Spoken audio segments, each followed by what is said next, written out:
দেখো চারিদিকটা কিভাবে অন্ধকার হয়ে গেছে। তো এখন বাজছে 8:30টার কাছাকাছি। আর সকালে উঠে মানে আজকে একটু দেরিতে উঠেছি রবিবার বলে। তো উঠে চারিদিকটা দেখছি পুরো অন্ধকার ছেয়ে গেছে। এখানে কন্টিনিউ বৃষ্টি হচ্ছে। তো আজকে সকালে ওয়েদারটা একদম খুবই খারাপ বলতে গেলে চলে। তো আমরা সবেমাত্র উঠেছি, তো দেখছি চারিদিকে পুরো কিছুক্ষণের মধ্যে বৃষ্টি আসবে এরকম মনে হচ্ছে। তো নমস্কার বন্ধুরা, কেমন আছো সবাই? আশা করছি সবাই ভালো আছো। তো আমরাও খুব ভালো আছি। তোমার এই মিষ্টি ব্লগে তোমাদের সকলকে স্বাগত।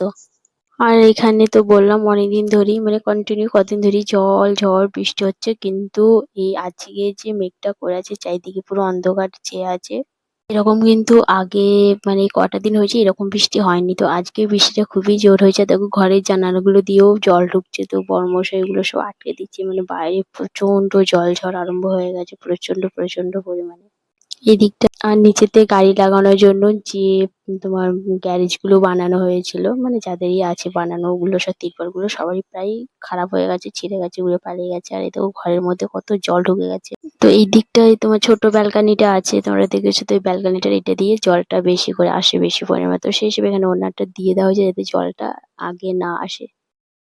তো সকালে ফ্রেশ হয়ে নিই আগে, তারপরে সকালবেলা তোমার ব্রেকফাস্ট বানাবো। তো এখন আজকে ভাবছি একটু পকোড়া বানাবো। তো তার জন্য আমি কয়েকটা আলু সেদ্ধ করে আগে থেকেই রেখে দিয়েছিলাম। আলুগুলো খুব সুন্দরভাবে এবং ভালোভাবে এগুলোকে ম্যাশ করে নেবো, যাতে মানে একটু মোটা মোটা ভাব না থাকে। তাহলে তোমার পকোড়াটা বা খুব ভালো বানবে। পকোড়াটা বলতে গেলে, পকোড়া বলতে আমি বানাবো চিজ বলের মতো, চিজ দিয়ে এটা করব। তো দেখতে থাকো তোমরা ভিডিওটা। তো দেখো সমস্ত আলুগুলো আমি ভালোভাবে ম্যাশ করে নিয়েছি। তারপরে উপরে দিয়ে দেবো পেঁয়াজ কুচি, রসুন কুচি, অরিগ্যানো এবং সামান্য পরিমাণে নুন, এবং তার উপরে সর্বশেষ দিয়ে দেবো চিলি ফ্লেক্স।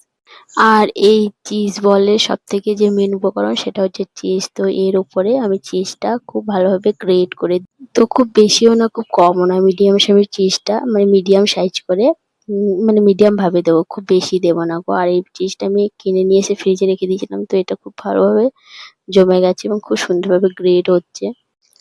তো দেখো সমস্তটা আমি দিয়ে দিয়েছি, এবং এটাকে আমি খুব ভালোভাবে হাত দিয়ে বললাম মেখে নেব, খুব ভালোভাবে মিশিয়ে নেবে পুরোটাই দিয়ে, তারপরে শেষে ওই ছোট্ট ছোট্ট বলের আকারে বানিয়ে রেখে দেবে। তো সমস্ত মিশ্রণটা ভালোভাবে মাখিয়ে নিয়েছি, এবং তারপর এই যে ছোট্ট ছোট্ট বলের মতো এগুলো পুরোটাই আমি সব বানিয়ে তো তারপর আমি একটা বানিয়ে নেবো ব্যাটার। তো একটু দিয়ে দিলাম এখানে ময়দা। আর তোমরা এখানে চেষ্টা করবে নুনটা না দেওয়ার, আমি নুনটা একটু হালকা করে দিয়েছি, তো না দিলেও চলে যাবে। তো তারপরে এতে একটু সামান্য পরিমাণে জল দিয়ে একটা ব্যাটার তৈরি করে নেবো। ব্যাটারটা খুব ঘনও হবে না এবং খুব পাতলাও হবে না, যেন যে বলগুলো বানানো হয়েছে সেগুলো যেন ওর মধ্যে বেশ ভালোভাবে ডুবে যায় এবং খুব সুন্দরভাবে মিশে যায়, মানে পুরো পুরো গায়ে লেগে থাকে সেরকম রকম একটা ব্যাটার তৈরি করব। তারপর এই যে বলগুলো, চিজ বলগুলো বানিয়ে রেখেছিলাম, ওগুলো ওই ব্যাটারের মধ্যে ডুবিয়ে ব্রেড ক্রামস এর উপরে দিয়ে ভালোভাবে ওগুলোকে আমি কোটিং করে নেব। তো আমি এখানে যে ব্রেড ক্রামসটা ইউজ করেছি ওটা ব্রেড দিয়ে করেছি। তো তারপরে ওটা মিক্সিতে গ্রাইন্ড করে আমি একটু আলতোভাবে ওটাকে কিন্তু তাওয়াতে নেড়ে নিয়েছি। তো শুকনো শুকনো ভাবটা চলে এসেছে ব্রেড ক্রামস এর উপরে। তো তোমরাও শুকনো ব্রেড ক্রামসটা ইউজ করবে। তো দেখো সমস্ত বলগুলো আমার বানানো হয়ে গেছে, এবং এগুলোকে আমি তেলে খুব সুন্দরভাবে ফ্রাই করে নেবো। তারপরে তোমাদেরকে দেখাবো এটা কত সুন্দর ভাজা হয়েছে। তো এরকম ভাবে বানিয়ে খেয়ে দেখো, খুব ভালো লাগবে। আমি এটা প্রায় 2-3 বার বানিয়েছি, তার থেকেও বেশি হবে। খেতে খুব ভালো লাগে এবং টেস্টি লাগে।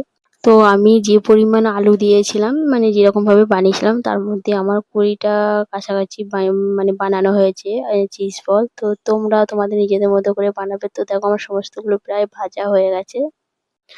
তো দেখো কত সুন্দর লাগছে। আর চিজ গুলো কিন্তু একটা বেশ ফেটে গেছে, আর বাইরে কিন্তু চিজ গুলো সব বেরিয়ে গেছে। তো একটা ভেঙে তোমাদেরকে দেখাই যে কিরকম লাগছে ভেতরটা, দেখো কত সুন্দর।